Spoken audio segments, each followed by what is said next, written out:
Wiels de Dragsterbrege nog eens een keer wipt voor een jacht, kuieren buurtbewoners het aquaduct in. Dat is de brege hoe stallig maakt. Ze krijgen een lunch onweer.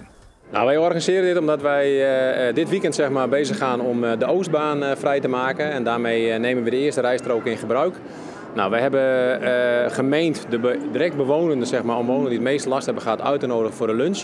Als een soort uniek moment. Laatste keer dat je in het aquaduct kunt zitten en wandelen, zeg maar. En daarna is hij open voor het verkeer. Ja, ik vind het mooi.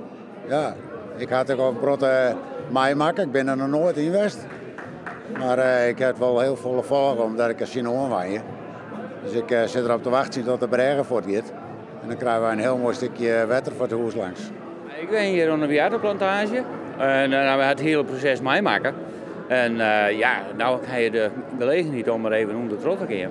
En vreemd idee. Dus je staat nu onder het Haarsma-kanaal. En dit is once in a lifetime. Hè. Dit maakt je net wel mooi. Er was behoorlijk overlast in het begin. Want dan hadden we dus natuurlijk die damwand die stuiten op die zwerfkeien.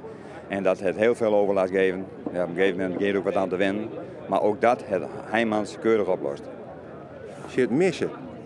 Ja, nou, dat gelukt niet en toestand. Maar er zijn wel mensen die het wel missen. Die stonden elke dag een beetje bij de overgang van de Stinse Flora. En dat was voor hun natuurlijk een heel uurtje. Maar ik ben wel blij dat het nou zover is. Dus nee, missen doe ik het niet.